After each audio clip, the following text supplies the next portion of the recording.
Welcome to Panelism, the podcast for the comics and graphic novels worth having on your shelf. I'm Taylor Trask, and I'm recording this on March 25th, 2020. We are currently in the midst of a pretty bad global pandemic. I hope everybody is staying safe and healthy, and if you're stuck at home or having to self-quarantine, this is a great time to get caught up on your TBR pile. Todd and I have pretty big ones ourselves, and we're starting to get through ours, so hopefully we'll have more books to talk about on upcoming episodes. On today's episode, however, I talk with the creative team behind a new graphic novel that just hit shelves. It's called Obscura, and it was written by Luke Cartwright and illustrated by Wnuczek. If you like films like The Prestige, or Gone Girl, or real-life folk history like the story of Bonnie and Clyde, this book is right up your alley. It's incredibly original, it's superbly illustrated, and the story of how these two guys came together is both fun and inspiring. If you've ever had a dream of creating your own story, or your own book, or your own film, I want you to listen to these guys. They spent over 8 years developing this, and the final result is both worth the wait and just fantastic. I recorded our conversation earlier, and it's our first international episode. Luke is based in Sydney, Australia. Lukasz is in Poland. Both of these gents were incredibly accommodating and flexible in terms of their time and joining me at weird hours to do this. So thanks to you guys. A quick production note. There were a few minor audio issues I had to clean up, so apologies in advance if that's noticeable. I think I got most of them. Anywho, let's go now to my conversation with the guys. I'll be back at the end for some final housekeeping, and I hope you enjoy. I am here with creators Luke Cartwright and Wnuczek. I hope I pronounced that right, Lukasz. The team behind Obscura. I guess before we begin, Luke Cartwright in Sydney, Australia, correct? Yeah, that's right. Say hi. And then Lukasz, you're in Lublin, Poland? Yes, that's correct. Fantastic. And just to clarify too, Luke, you are the writer. Again, did you have like a co-writer too, or are you the main writer? I started off with my best mate and next door neighbor, Aaron Niages, who is a literary academic at the university here. And he found some source material and we sort of started writing together. And then soon enough, it became my obsession. And then eventually Łukasz's obsession as well. So it was fantastic. And Lukasz is the amazingly talented artist. How did you guys get into comics? And then how did you meet? The magic of the internet. So, well, I came at this more from a screenwriting perspective.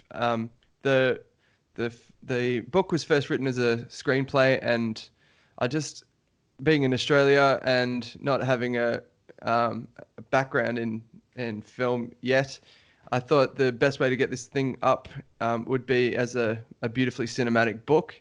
And then I started poking around the internet and putting posts up, and people were very interested in the story. And I had all these submissions from people with kind of quite an American, style. And then I saw this, this work from Lukasz, which is completely different. And to be honest, the reason I knew Lukasz was my guy was that his old men and women, his old characters, just looked like they'd seen too much. They were just haunted, and especially his pencil work was just like really, it just spoke to me.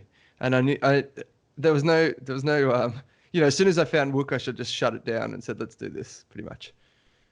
Fantastic. Lukasz, how did you enter the picture? Where were you when Luke found you? Frankly speaking, I had just started doing comics, so I was working on my own title, and then I saw this post from Luke, and the pitch was great, very interesting, and I sent him a couple of sketches because I didn't have much at the time, so they were basically just penciled images. And that's how we started. And where did you said posting? Luke, where did you post this project for Lukasz to find you? Yeah, somehow I found this this website, which I believe was a website for a book at one point, and then it had this forum where a whole lot of artists congregated years after this book, to whom the website was dedicated, sort of disappeared. Anyway, it's called Zwol, I think, ZWOL, and that's where I found Lukasz. Yeah, yeah. I wonder if it's still going. I think it might be. One thing we haven't touched on yet is the actual plot synopsis of Obscura. Luke, could you give me your 30-second bird's eye view pitch? Well, the book is about a character called William Moriarty, who is a young mortician. He lives in a funeral home with his father, who is the undertaker, and in his childhood, he masters the art of mortician practice. And his father, being entrepreneurial, has the only camera in Van Diemen's Land, and he exploits this new machinery, as it was then, by taking post-mortem photographs, so family photographs of people with their deceased son or daughter or father before they put them in the ground. So that it's often their one opportunity for a family portrait. Anyway, William grows up and becomes a fraudulent spirit photographer. Tell me more too about Lukasz, when you first read this script, did you have a very specific style for this book that I think works incredibly well, but did that hit your head or come into your brain like when you read that script, or was that something that developed as you got to know Luke and got to know the story and what he was wanting out of it? One thing was obvious from the start. So when I read the script, I knew that the pages had to have lots of black. And frankly, at the beginning, we fooled around with colors for a little bit, but they weren't working at all. So eventually, we just resorted to grayscale and quite heavy inks. And that was that was the first idea that I had after reading the script. Lukasz, did you know the answer to this all along, and you just humored me as I explored all these other options? No, not really. It just came out naturally, I think. Talk to me about some of your influences. Is manga one of those, or is that just a happy coincidence? That's a very interesting observation, because the only manga that I really read from the start to the end was Vinland Saga, and that's it. But because I really don't like the genre. My biggest influence are artists from French and Belgian comics market. So when it comes to inking, I have this one influence that's just above anyone else, and his name is Igor Baranko. I think he had some books published by Humanoids in the US, so you can check this out. And I have all his comics books in black and white, because there are colored edition too, but his black and white editions are just you can't compare them to anything else. When I started working on Obscura, I literally had some pages printed and posted on my wall to look at them while drawing the Obscura pages. So the influence was there. Thanks for the Igor Baranko reference. I'm going to look up all that stuff as soon as we're done recording. I'm a big Humanoids fan. When you sent me the book, it looks beautiful. It's just really well done from a composition standpoint. But then I had sort of a certain idea of what it might be about. This is much more of a straightforward sort of story, and it's specifically set in Van Diemen's Land or Tasmania, which I was not, as an American, I was, very, very lightly familiar with it in terms of the founding of Australia, but didn't really know much about what went on there. And when we drop into that world, it's a world that's not that dissimilar from the American West in the 1800s around that same time. There's a lot of misinformation and superstition and folk magic and just sort of, people living very extreme kind of lives and trying to, hang on to anything they have. And it's very life and death. What was going through your mind when you kind of conceived of the story in that environment? Well, firstly, I should say that Tasmania is physically the most beautiful place ever. In fact, if you go there with a partner or someone, if you just travel there with someone, I think it's impossible not to fall in love with that person in Tasmania. It's just very beautiful. But it's got the most hellish history. Mm-hmm. So it was a penal colony. So in the UK, they rounded up all their crims and sent them over on boats, and terrible things happened on the boats. And then when they arrived, terrible things happened. And then there was an Aboriginal population, and this is shocking, but there was an Aboriginal population who no longer exist at all. They were completely wiped out by the invasion of the white people. So what attracted me to this place was this hellish backdrop, which I could extend so that it never became beautiful. It just became this just hellish, haunted place. Some other terrible things happened there in the 90s, which precipitated our gun law changes.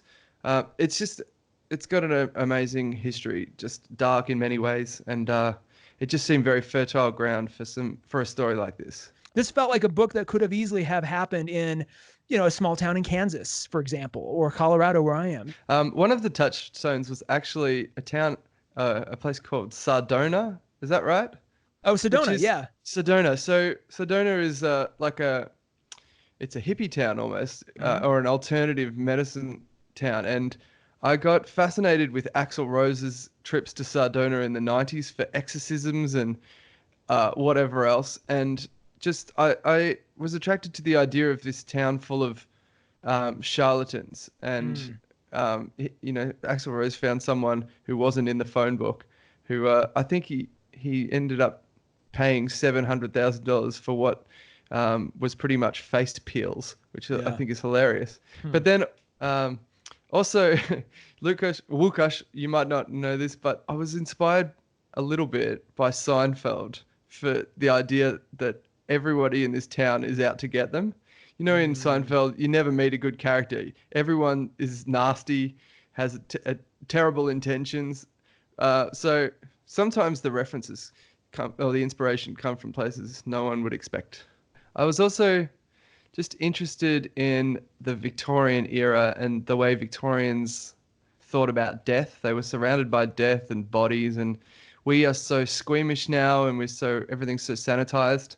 So to be able to exploit that difference was really interesting to me. Yeah.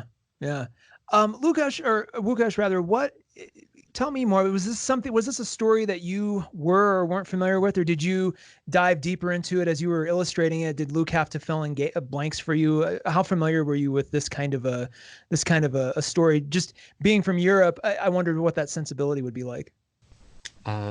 Yeah, I was a little bit familiar with Victorian Britain, so I could pull some references from that place and time. But frankly, we had to research like a lot of things, like costumes, the actual camera they're using.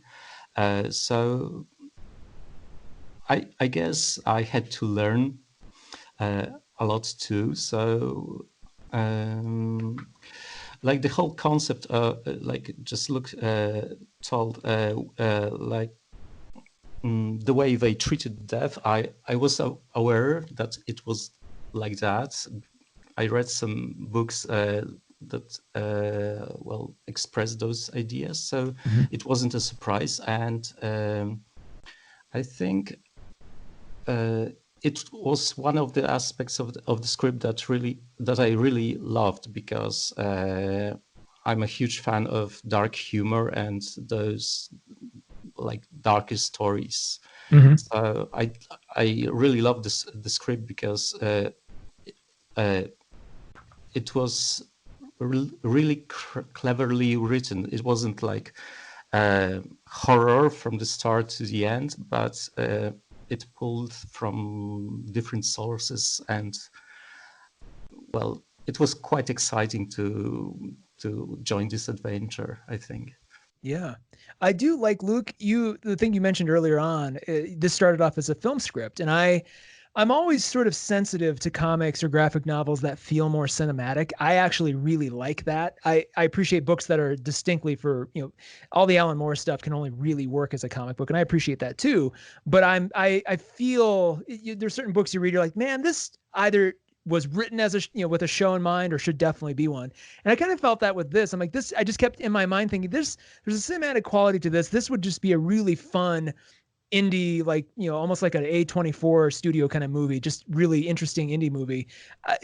Is that something, putting it out as a book, did that change your thought process about what it could be? Do you like it better as a book, or do you still think that do you still have ambitions to make it a film at some point?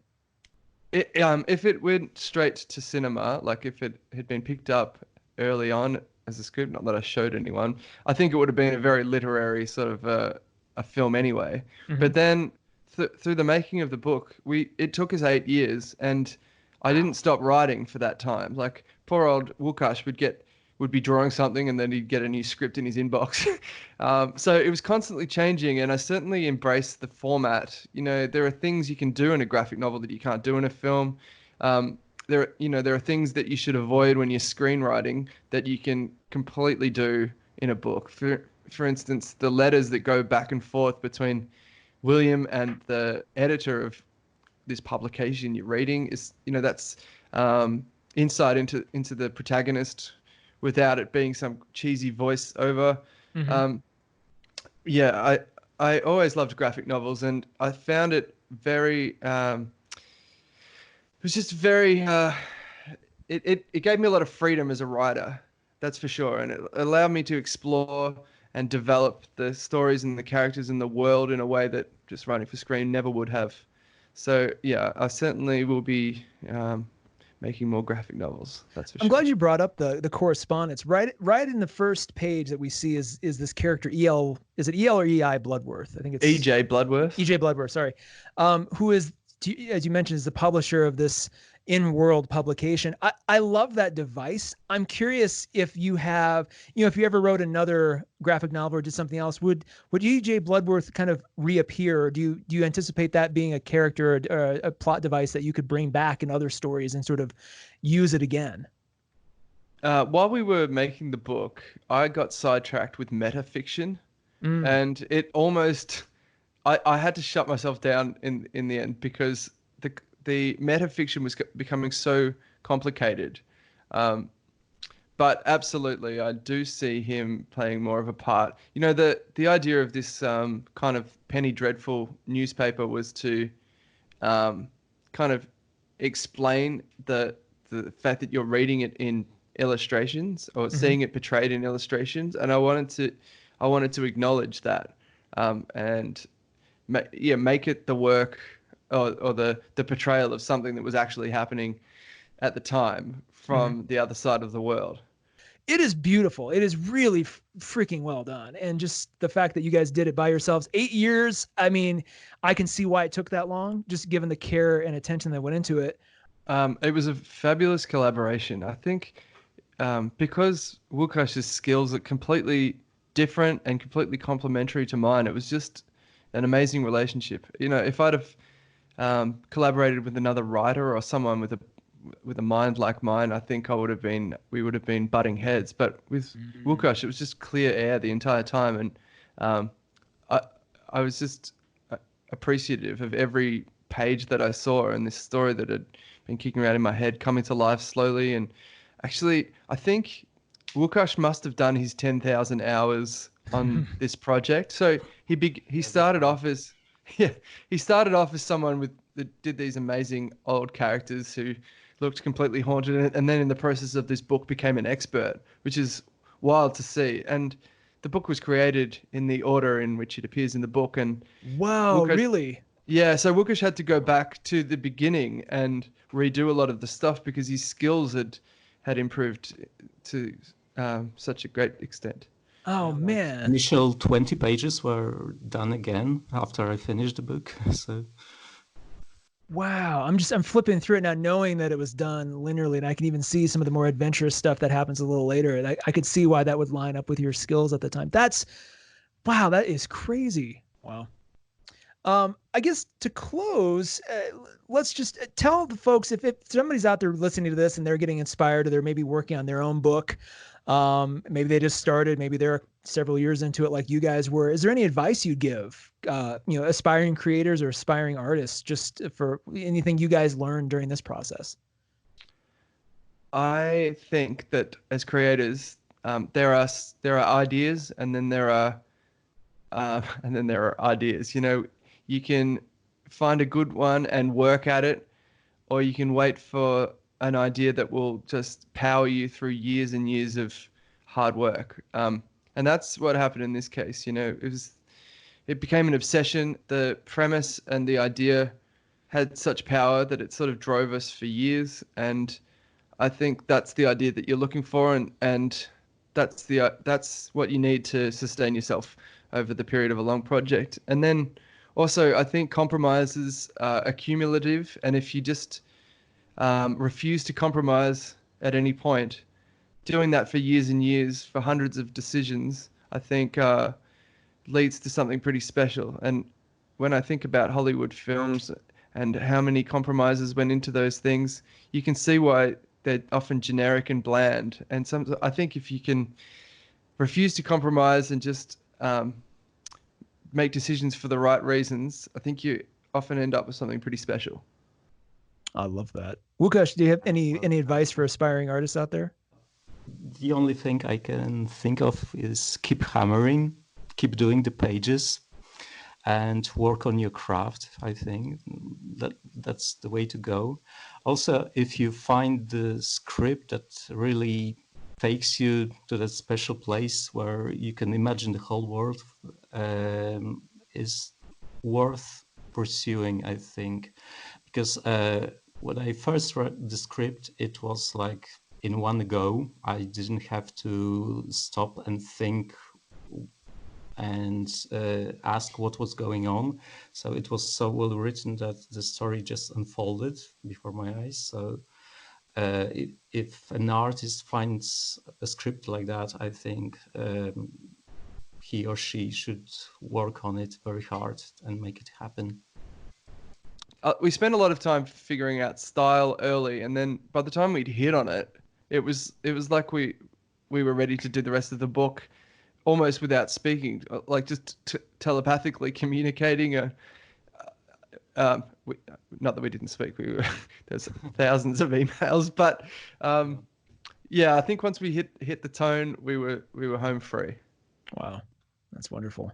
Well, I guess, I could go on and on about this, but if you're listening, and this has just come out, or even if you're listening to this years later, Obscura by Luke Cartwright and Lukasz Wnuczek. It's amazing.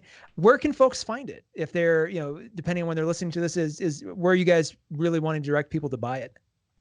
I don't think it matters to us, but you can buy it from conglomerates like Barnes & Noble and Amazon, and hopefully some smaller places will pick it up as well, but it's being distributed by Ingram, so it's available everywhere.